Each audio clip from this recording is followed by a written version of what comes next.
آج میں سورۃ القریش کی برکتیں آپ کو بتانے لگا ہوں۔ چند برکتیں آپ کو بتاؤں گا، آپ حیران ہو جائیں گے کہ سورۃ القریش کی اتنی برکتیں ہیں۔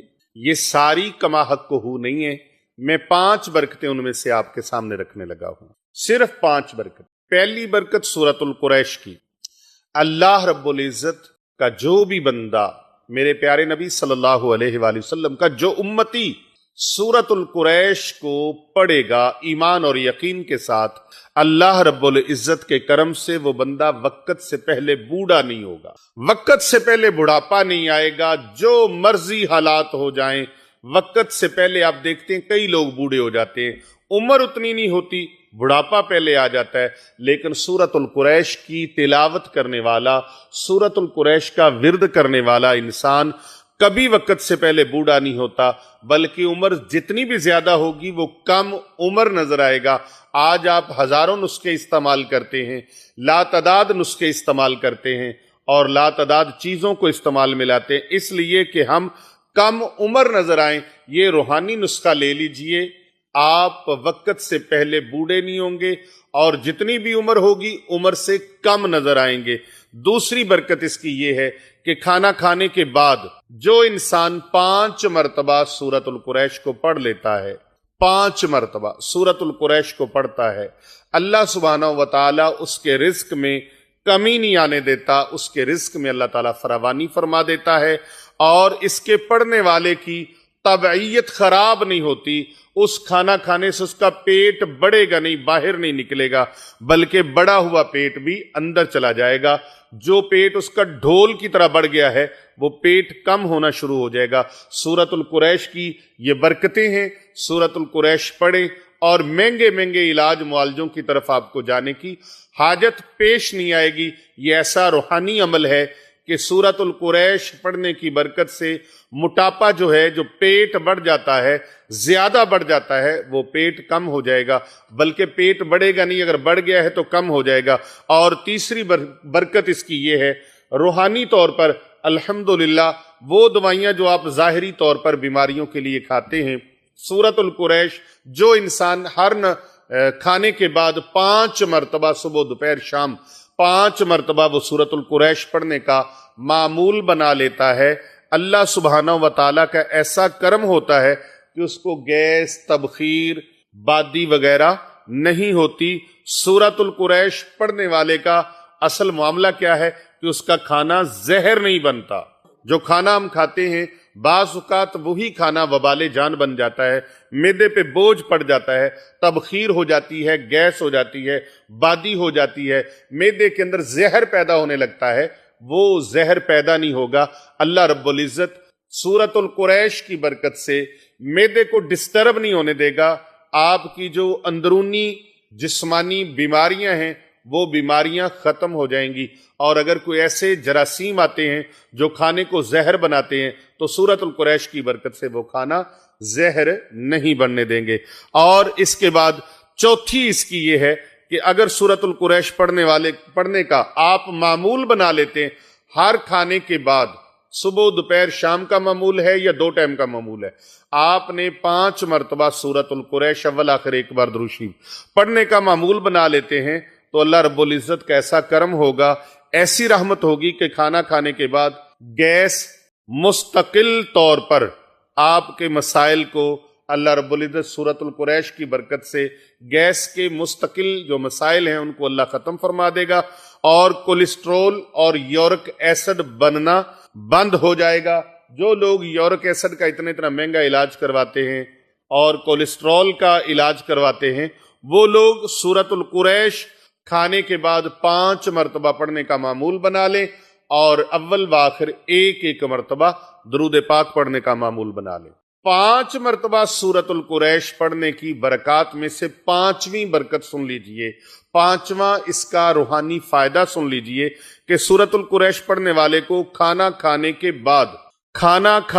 بعد اس کا کھانا اس کے لیے وبال جان نہیں بنے گا، بلکہ اس کی طاقت سے اور اس کے فیوزات سے، اس کی برکات سے، ثمرات سے اللہ رب العزت اس کو وہ روحانی قوت عطا فرمائے گا کہ وہ انسان اس کھانے سے جو توانائی حاصل ہوگی اللہ رب العزت اس سے اپنے ذکر کی توفیق مرحمت فرمائے گا، صالحیت پیدا ہوگی اور صلاحیت کا ذریعہ بنے گا وہ کھانا اس کے لیے سستی کا، کاہلی کا وہ سبب نہیں بنے گا، بلکہ اس کے لیے عبادت کا ذوق اور شوق پیدا کرنے کا، ذکر الہی کا ذوق اور شوق پیدا کرنے کا ذریعہ اور موجب ثابت ہوگا۔ تو یہ سورۃ القریش کی چند برکات، میں نے 5 مرتبہ سورۃ القریش پڑھنے کی 5 برکات آپ کے سامنے رکھی ہیں۔ جس محبوب صلی اللہ علیہ وسلم کے حسن و جمال کے تذکرے اللہ رب العزت نے کیے ہوں اور جن کے ذکر کو انہوں نے بلند فرمایا ہو، ان کی شان میں ہم خطا کار اور گناہ گار کیا کہہ سکتے ہیں۔ سچی بات تو یہی ہے کہ شاعر نے کہا، 1000 بار بشویم دہن لمشک و گلاب، ہنوز نام تو گفتن کمال بے ادبیست۔ اے اللہ کے حبیب صلی اللہ علیہ وسلم، اگر ہم 1000 مرتبہ بھی اپنے منہ کو مشک اور گلاب سے دھو لیں، پھر بھی ہم خطا کاروں کے لیے آپ کا نام نامی اس میں گرامی لینا بے ادبی ہی ہے۔ آپ صلی اللہ علیہ وسلم مصطفیٰ بھی ہیں، مجتبیٰ بھی ہیں، طاہر بھی ہیں، مطہر بھی ہیں۔ آپ صلی اللہ علیہ وسلم بشیر بھی ہیں، نذیر بھی ہیں، طٰہٰ بھی ہیں، یاسین بھی ہیں، صادق الامین بھی ہیں تو رحمت للعالمین بھی ہیں۔ وما ارسلناک الا رحمت للعالمین۔ چنانچہ آپ کی صحبت مبارکہ میں ابو بکر آئے تو صدیق بن گئے، عمر آئے تو فاروق بن گئے، عثمان غنی آئے تو ذی النورین بن گئے، علی المرتضیٰ آئے تو باب العلم بن گئے، سلمان رضی اللہ عنہ آئے تو اہل بیت میں سے بن گئے، ابو ذر رضی اللہ عنہ آئے تو فقراء کے تاجدار بن گئے، حمزہ رضی اللہ عنہ آئے تو سید الشہداء بن گئے، ابو ہریرہ رضی اللہ عنہ آئے تو حافظ الحدیث بن گئے، ابن مسعود رضی اللہ عنہ آئے تو فقیہ امت بن گئے، ابن عمر رضی اللہ عنہ آئے تو امام المحدثین بنے، ابن عباس رضی اللہ عنہ آئے تو امام المفسرین بنے، حنظلہ رضی اللہ عنہ آئے تو غسیل الملائکہ بنے، بلال رضی اللہ عنہ آئے تو مؤذن بنے۔ جس نے نماز پڑھتے دیکھا وہ نمازی بنا، جس نے نبی علیہ الصلوۃ والسلام کی مبارک معیت میں بیت اللہ کو دیکھا وہ حاجی بنا، جس نے چہرہ انور کو دیکھا وہ صحابی بنا۔ خود نہ تھے جو راہ پر اوروں کے ہادی بن گئے، وہ کیا نظر تھی جس نے مردوں کو مسیحا کر دیا۔ چنانچہ اللہ کے حبیب صلی اللہ علیہ وسلم کی تعلیمات ایسی ہیں کہ آپ صلی اللہ علیہ وسلم کی رحمت سے ہر کسی کو فائدہ ملا، ساری مخلوق کو فائدہ ملا۔ انسانوں کو تو ملا، انسانوں کے ساتھ جنوں کو اور انسانوں کے ساتھ جانوروں کو، حتیٰ کہ ملائکہ کو بھی ملا۔ چنانچہ حدیث پاک میں ہے کہ نبی علیہ السلام نے ایک مرتبہ پوچھا، جبرائیل کیا آپ کو میری رحمت للعالمین سے حصہ ملا؟ عرض کیا، اے اللہ کے حبیب صلی اللہ علیہ وسلم، آپ کی تشریف آوری سے پہلے مجھے ہر وقت اپنے انجام کی فکر رہتی تھی۔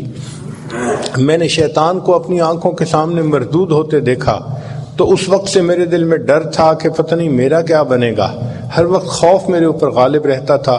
جب آپ دنیا میں تشریف لائے تو اللہ رب العزت نے قرآن کی آیات اتاری، انہ لقول رسول کریم ذی قوت عند ذی العرش مکین مطاع ثم امین۔ یہ آیات چونکہ میرے بارے میں تھیں تو ان آیات کے اترنے کے بعد مجھے یہ یقین ہو گیا کہ اللہ کے ہاں میرا انجام اچھا ہوگا، مجھے بھی آپ کی رحمت للعالمین سے حصہ نصیب ہو گیا۔ نبی علیہ الصلوۃ والسلام کا جاگنا تو امت کے لیے رحمت تھا ہی صحیح، اللہ کے حبیب صلی اللہ علیہ وسلم کا سونا بھی امت کے لیے رحمت بن گیا۔ چنانچہ حدیث پاک میں ہے کہ نبی علیہ السلام ایک مرتبہ سفر میں تھے، آپ صلی اللہ علیہ وسلم جب ایک جگہ پڑاؤ ڈالا تو اس وقت فجر کا وقت قریب تھا، مگر سب لشکر والے اس قدر تھکے تھے کہ سو گئے۔ نبی علیہ السلام نے فرمایا، کون ہے جو آج پہرا دے اور ہمیں جگائے؟ بلال لانو نے ذمہ داری لے لی، اے اللہ کے حبیب صلی اللہ علیہ وسلم سب سو جائیں میں جگا دوں گا۔ چنانچہ سب سو گئے، بلال لانو پہرا دیتے رہے۔ اللہ کی شان کے کھڑے کھڑے ایک جگہ انہوں نے ٹیک لگائی تو ان کو کھڑے ہوئے نیند آ گئی۔ اب ایسے وقت میں سورج طلوع ہوا تو سورج کی کرنوں نے نبی علیہ السلام کے رخسار مبارک کے بوسے لیے تو اللہ کے حبیب صلی اللہ علیہ وسلم اٹھے، فرمایا، بلال آپ نے تو کہا تھا کہ ہمیں جگائیں گے اور آپ خود بھی سو گئے۔ عرض کیا اے اللہ کے حبیب صلی اللہ علیہ وسلم، جس ذات نے آپ کو سلایا اس ذات نے مجھے بھی سلا دیا۔ تو نبی علیہ السلام نے فرمایا کہ اللہ رب العزت نے سارے لشکر کو اس لیے سلا دیا کہ آپ لوگوں کے سامنے قضا نماز کا مسئلہ واضح ہو سکے۔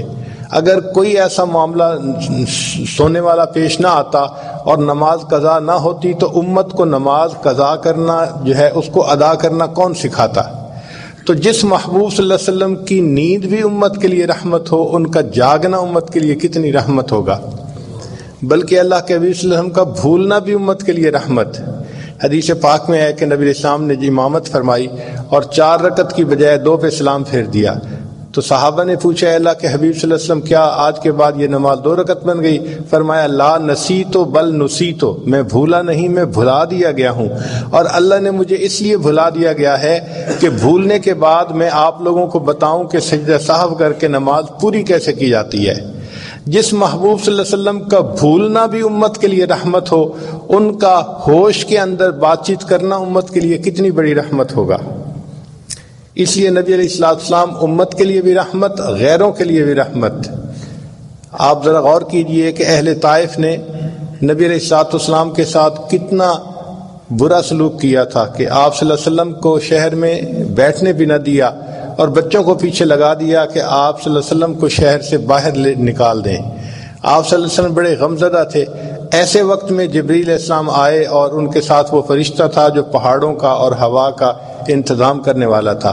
عرض کیا اے اللہ کے حبیب صلی اللہ علیہ وسلم، ان لوگوں نے آپ کی شان میں گستاخی کی، بے ادبی کی، اگر آپ اجازت دیں تو ان 2 پہاڑوں کو ٹکرا کر اس بستی کے سب لوگوں کو ختم کر دیا جائے۔ تو نبی علیہ السلام نے فرمایا کہ اگر یہ لوگ مجھے نہیں پہچان سکے تو ہو سکتا ہے کہ ان کی اولادوں میں ایسے لوگ پیدا ہوں جو ایمان قبول کریں اور میری اس ہدایت کی بات کو ماننے والے بن جائیں۔ چنانچہ عذاب ٹال دیا گیا تو نبی علیہ السلام ان کفار کے لیے بھی رحمت بن گئے، اور واقعی بعد میں اہل طائف مدینہ طیبہ آئے اور انہوں نے آ کر اسلام کو قبول کر لیا۔ جو عاصی کو کملی میں اپنی چھپا لے، جو دشمن کو بھی زخم کھا کر دعا دے، اسے اور کیا نام دے گا زمانہ، وہ رحمت نہیں ہے تو پھر اور کیا ہے۔ جب فتح مکہ ہوا تو اس وقت نبی علیہ السلام کے سامنے قریش مکہ کے بڑے بڑے سردار جو تھے وہ آئے۔ اللہ کے حبیب صلی اللہ علیہ وسلم جانتے تھے کہ کس نے کیا کیا ہوا تھا۔ کہتے ہیں نا مجھے یاد ہے وہ ذرا ذرا، تمہیں یاد ہو کہ نہ یاد ہو۔ تو اللہ کے محبوب صلی اللہ علیہ وسلم کو سب باتیں یاد تھیں کہ انہوں نے بلال کے ساتھ کیا کیا تھا، خباب کے ساتھ کیا کیا تھا، خبیب کے ساتھ کیا کیا تھا، سمیہ کے ساتھ کیا کیا تھا، زنیرہ کے ساتھ کیا کیا تھا، کس طرح انہوں نے صحابہ کو تکلیفیں پہنچائی تھیں، اور یہ بھی پتہ تھا کہ میں سجدے میں تھا اور کفار نے میرے اوپر اونٹ کی اوجھڑی لا کر رکھ دی تھی اور مجھ سے سجدے سے اٹھا بھی نہیں گیا تھا۔ اتنی تکالیف آپ صلی اللہ علیہ وسلم کو پہنچائی تھیں۔ آج وقت تھا کہ آپ صلی اللہ علیہ وسلم ان کو سبق سکھاتے، ان سے بدلہ لیتے اور ان لوگوں کو قرار واقعی سزا دیتے، مگر اللہ کے حبیب صلی اللہ علیہ وسلم نے عفو درگزر سے کام لیا اور کہا کہ آپ لوگوں نے جو میرے ساتھ کیا میں آپ لوگوں کے ساتھ وہ نہیں کروں گا۔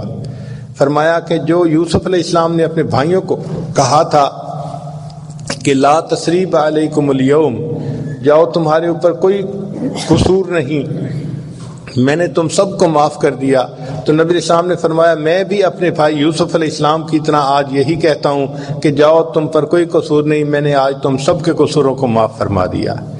تو آپ صلی اللہ علیہ وسلم دشمنوں کے لیے بھی رحمت بن گئے۔ چنانچہ فتح مکہ کے دن اللہ کے پیارے حبیب صلی اللہ علیہ وسلم بیت اللہ کے اندر جانا چاہتے تھے، تو بیت اللہ کی چابی تھی عثمان بن طلحہ، ایک شخص تھے ان کے پاس۔ نبی علیہ السلام نے ان کو بلایا، فرمایا عثمان مجھے بیت اللہ کی چابی چاہیے، تو اس نے چابی دے دی۔ نبی علیہ السلام بیت اللہ کا دروازہ کھول کر اندر تشریف لے گئے۔ نبی علیہ السلام نے 2 رکعت نفل ادا کیے، پھر دعا مانگی۔ آپ صلی اللہ علیہ وسلم کے ساتھ باقی صحابہ بھی تھے، ابو بکر، عمر، عثمان و علی سب ساتھ تھے، حضرت عباس لانو بھی ساتھ تھے۔ جب باہر نکلے تو سب صحابہ کی ایکسپیکٹیشن یہ تھی کہ اب تو کنجی نبی علیہ السلام کے ہاتھوں میں آ گئی، اب اللہ کے حبیب صلی اللہ علیہ وسلم یہ کنجی ہم میں سے ہی کسی خادم کے حوالے فرمائیں گے۔ لیکن نبی علیہ السلام جب باہر تشریف لائے تو آپ صلی اللہ علیہ وسلم نے عثمان بن طلحہ کو بلا کر کہا عثمان تمہیں یاد ہے ہجرت کے وقت جب میں مکہ مکرمہ چھوڑ کے جا رہا تھا تو میرا دل بہت غم زدہ تھا، میرا دل چاہتا تھا میں بیت اللہ کے اندر جاؤں اور اللہ سے دعا کروں، عبادت کروں، اور میں نے تم سے اس وقت کہا تھا کہ بیت اللہ کا دروازہ کھول دو، مجھے اندر جانا ہے۔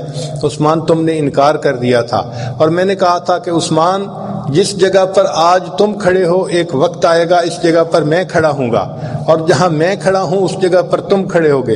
عثمان تم نے دیکھا اللہ نے میرے ساتھ جو وعدہ کیا تھا وہ سچا ثابت کر دیا، آج چابی میرے ہاتھوں میں ہے، تم خالی ہاتھ کھڑے ہو، مگر عثمان میں تمہارے ساتھ وہ نہیں کروں گا جو تم نے میرے ساتھ کیا تھا، میں یہ چابی تمہارے ہی ہاتھوں میں دیتا ہوں، قیامت تک یہ تمہاری ہی نسلوں میں باقی رہے گی۔ آپ سوچئے اللہ کے حبیب صلی اللہ علیہ وسلم کیسے یعنی رحمت تھے، ہر کسی کے لیے آپ کا وجود مسعود رحمت تھا۔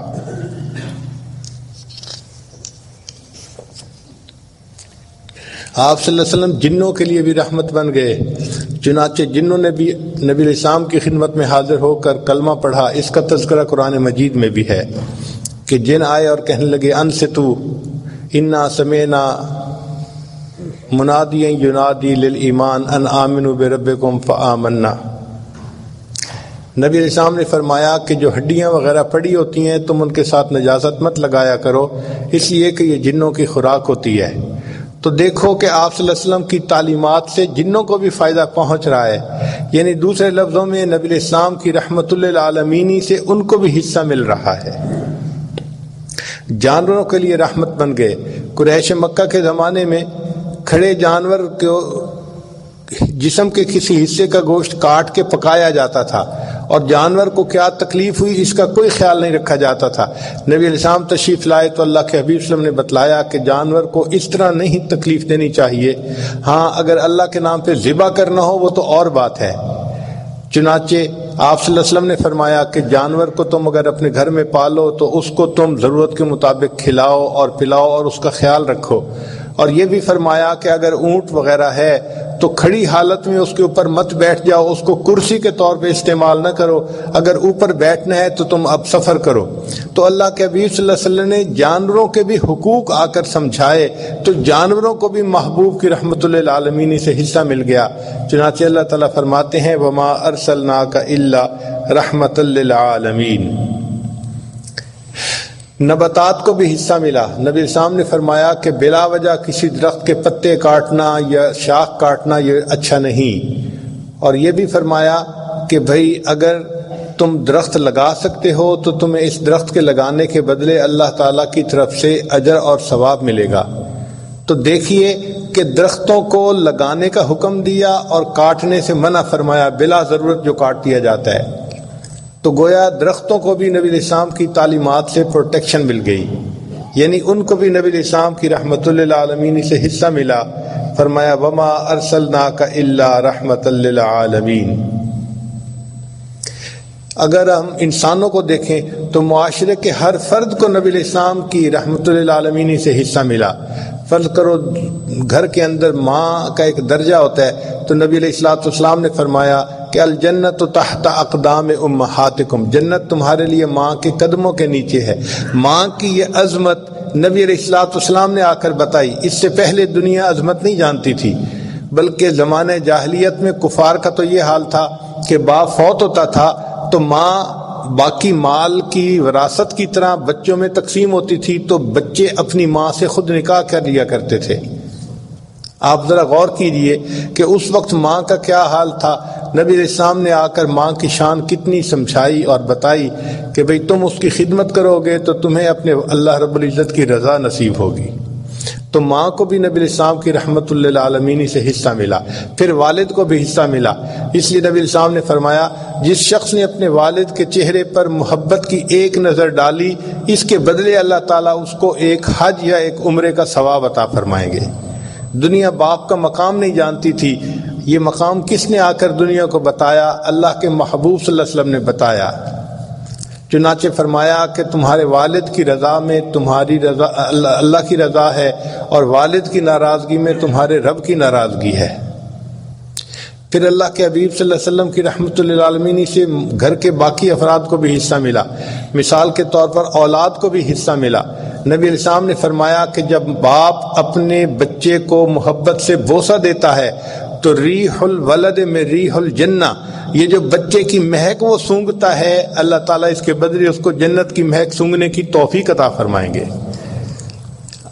تو اولاد کو بھی نبی علیہ السلام کی رحمت للعالمین سے حصہ مل رہا ہے، بیٹی کو بھی حصہ ملا، بیٹے کو بھی حصہ ملا۔ چنانچہ نبی علیہ السلام کی خدمت میں ایک صحابی حاضر ہوئے، انہوں نے ایک چھوٹی سی بچی کو اٹھایا ہوا تھا، اس کو پیار کر رہے تھے مگر آنکھوں میں آنسو تھے۔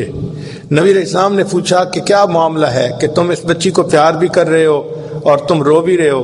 اے اللہ کے حبیب صلی اللہ علیہ وسلم، زمانے جاہلیت میں میں نے بہت بڑا گناہ کر لیا کہ مجھے گھر میں بیٹی کا پیدا ہونا بہت ناپسند تھا۔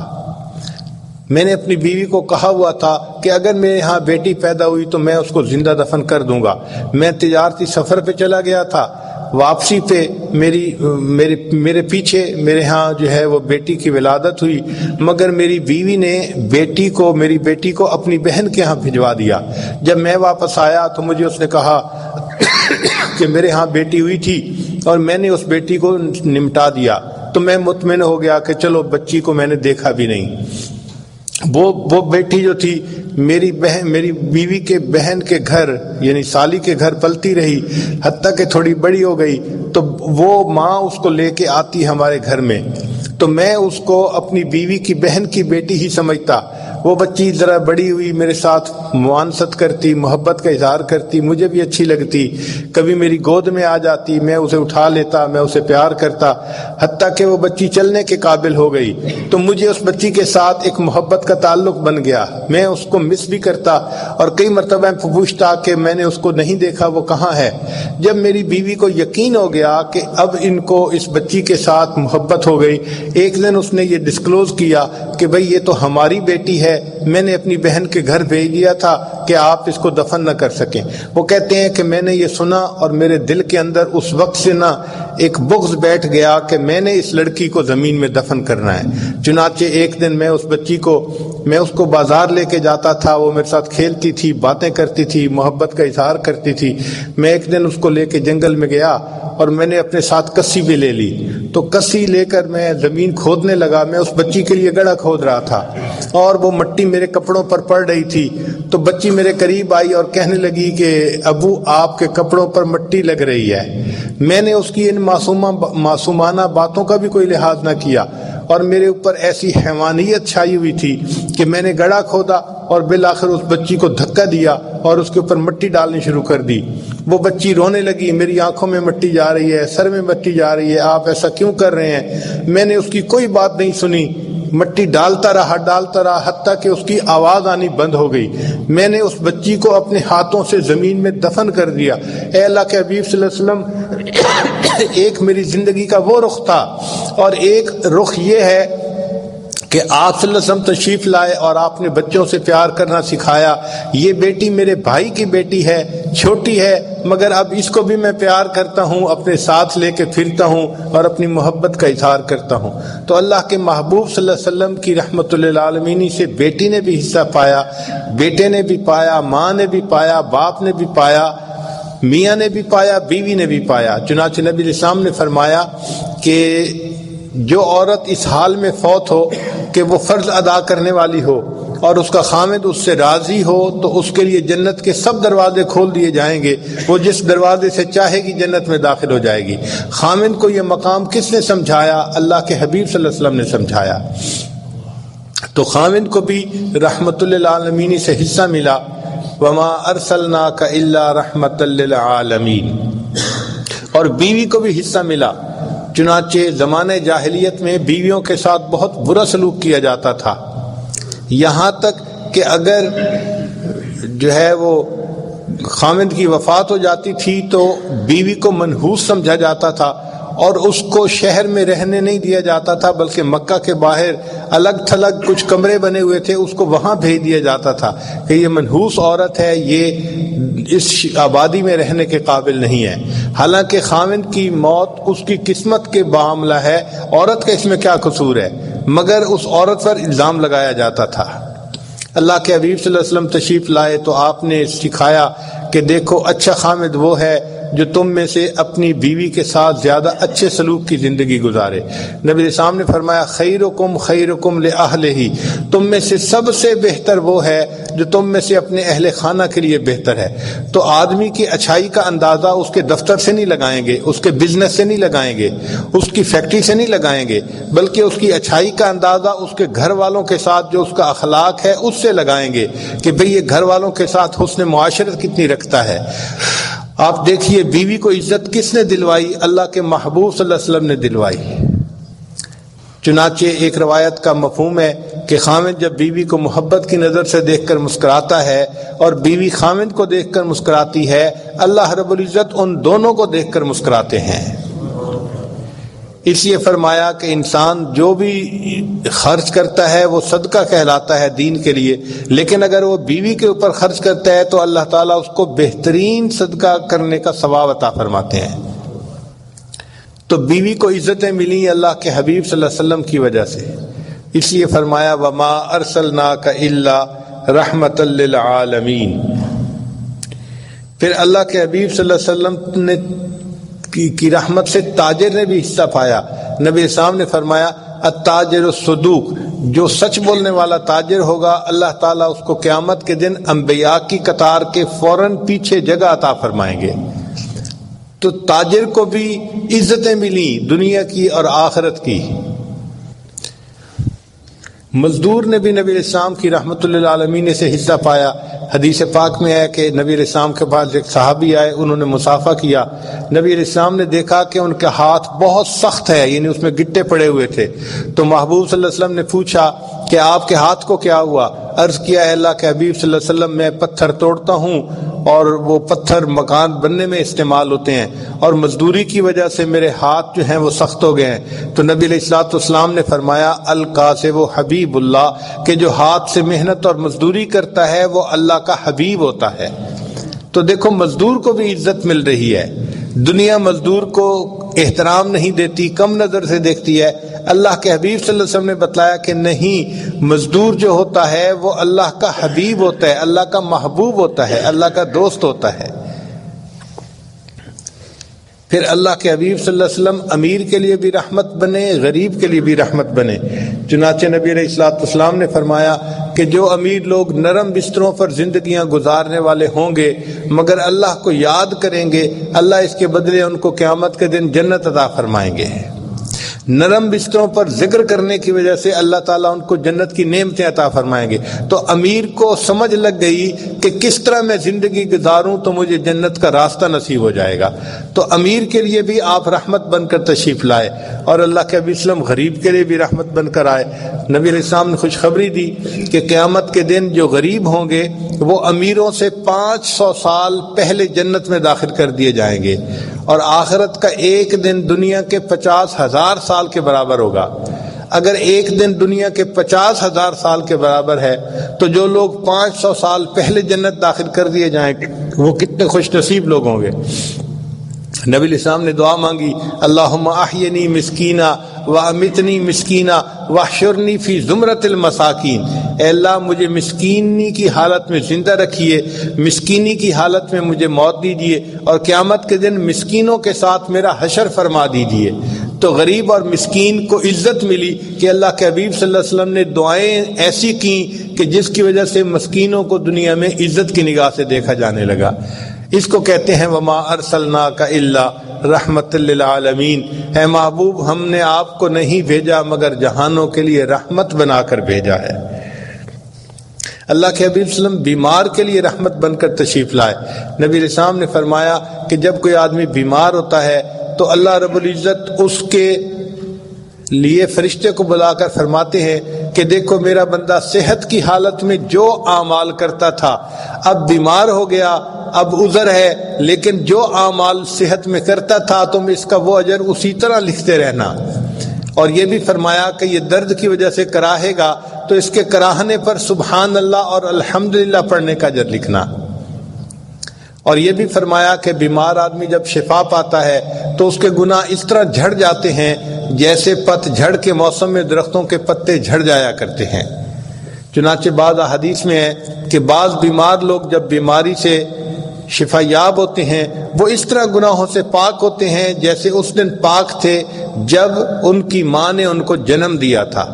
تو بیماری انسان کے لیے مغفرت کا سبب بن جاتی ہے۔ یہ تعلیمات کس نے دیں؟ اللہ کے حبیب صلی اللہ علیہ وسلم نے دیں۔ یعنی بیمار کو بھی اللہ کے محبوب صلی اللہ علیہ وسلم کی رحمت للعالمین سے حصہ ملا۔ اس کو کہتے ہیں وما ارسلناک الا رحمت للعالمین۔ پھر اللہ کے حبیب صلی اللہ علیہ وسلم یتیم کے لیے بھی رحمت بن کر تشریف لائے۔ چنانچہ یتیموں کے ساتھ زمانہ جاہلیت میں بہت برا سلوک کیا جاتا تھا، ان کا مال پیسہ غبن کر لیا جاتا تھا اور ان کو لاوارث چھوڑ دیا جاتا تھا، کوئی ان کے سر پہ ہاتھ رکھنے والا نہیں ہوتا تھا۔ اللہ کے حبیب صلی اللہ علیہ وسلم نے تعلیمات دیں اور فرمایا کہ جو یتیم کی کفالت کرے گا اس کے سر پر شفقت کا ہاتھ رکھے گا، ہاتھ کے نیچے جتنے بال ہوں گے اتنے بالوں کے برابر نیکیاں اس کے نام اعمال میں لکھی جائیں گی۔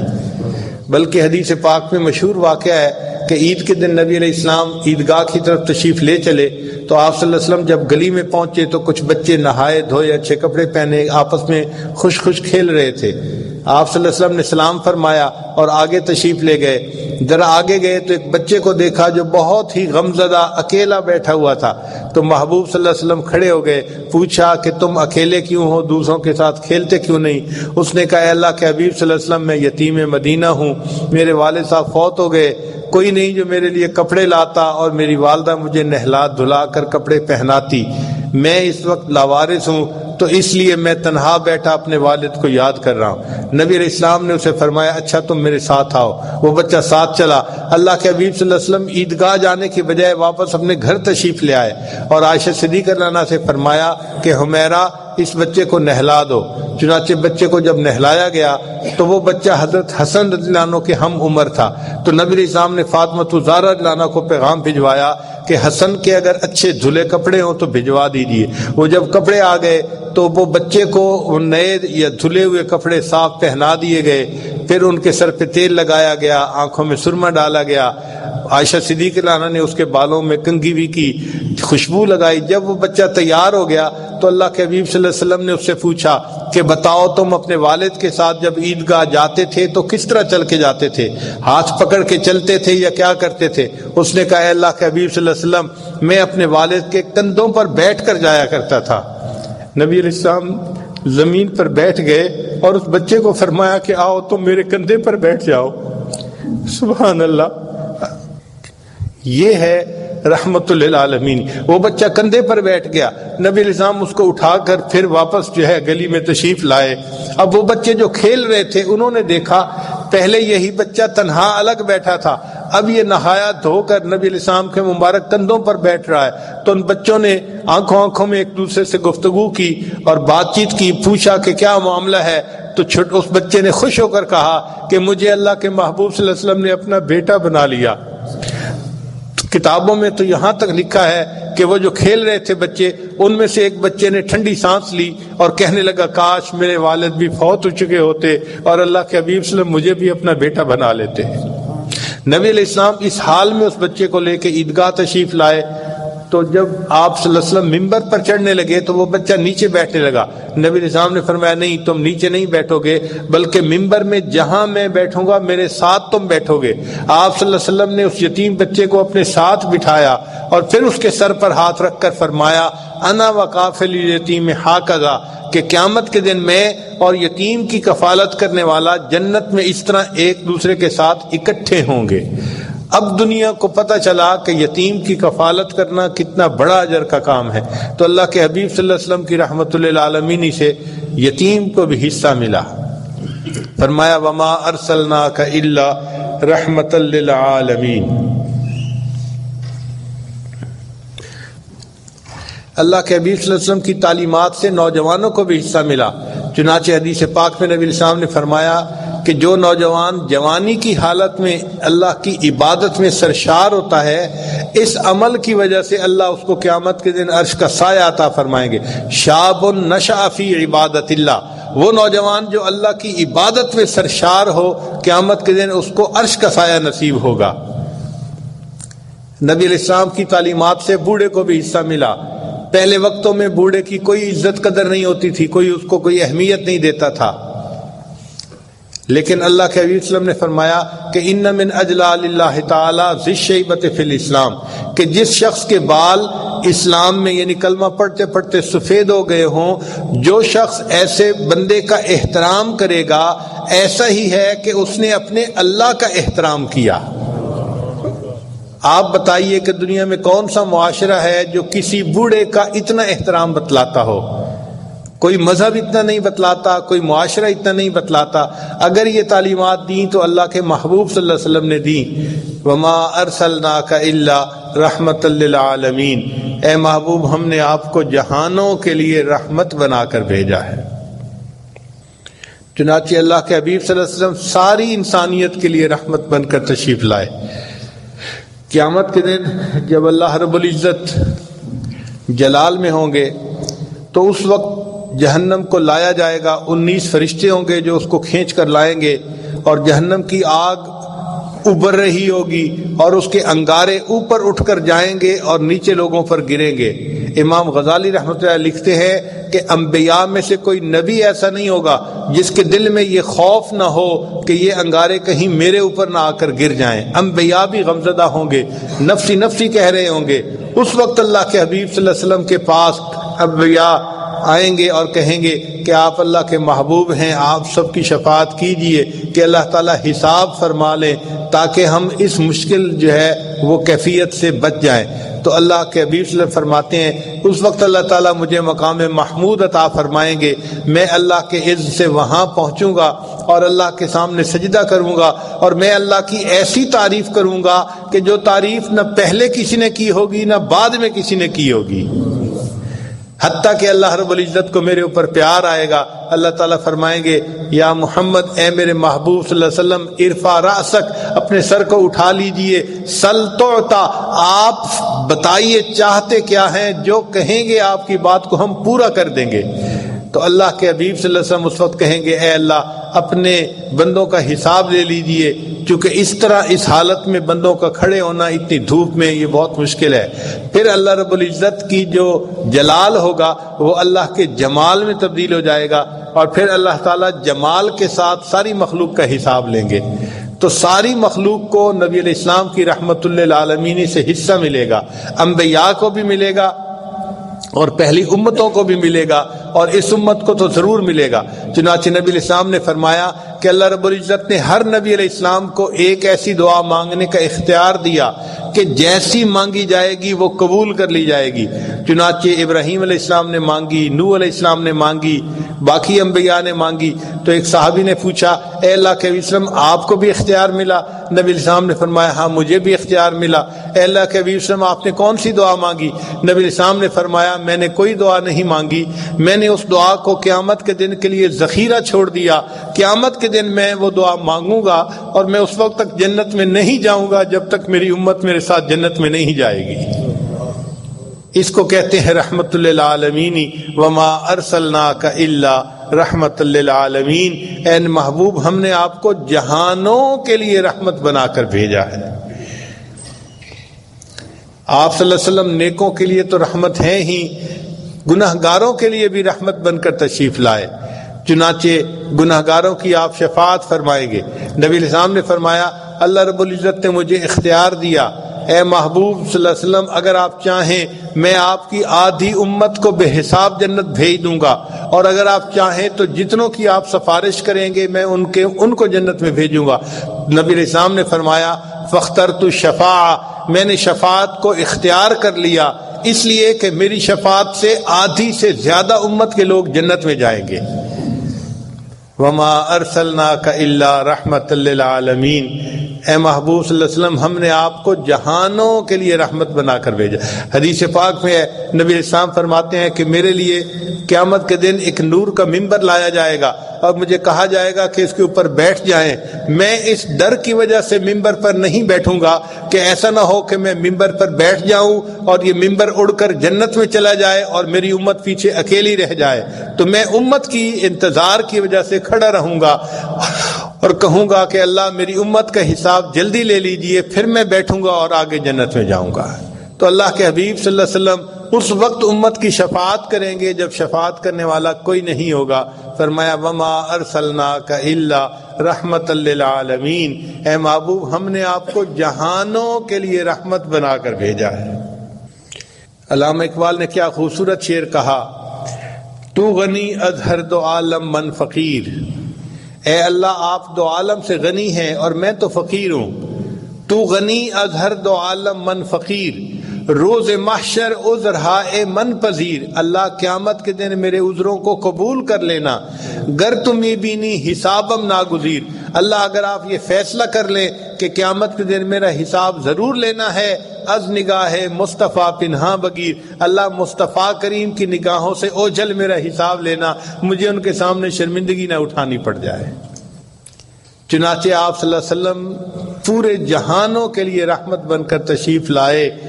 اس رحمت للعالمین کی ولادت کا یہ مہینہ ہے، اس کی وجہ سے ہر کلمہ گو کے دل میں خوشی ہوتی ہے.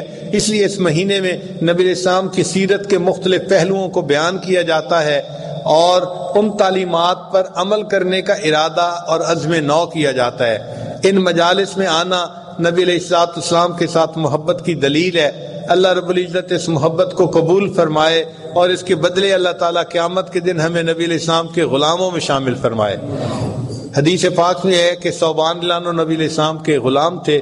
وہ دیکھ رہے تھے کہ نبی علیہ السلام دعا مانگ رہے ہیں، اے اللہ مجھے میرے چاہنے والوں سے جلدی ملا دینا، میرے محبین سے جلدی ملا دینا. تو جب نبی علیہ السلام دعا مانگ کے فارغ ہوئے تو ثوبان رضی اللہ عنہ قریب آئے، اے اللہ کے حبیب صلی اللہ علیہ وسلم ہم آپ کے غلام بے دام ہیں، ہر وقت خدمت میں حاضر ہیں. آپ کن کے لیے دعا مانگ رہے تھے کہ اللہ مجھے ان سے جلدی ملا دینا، جلدی ملا دینا؟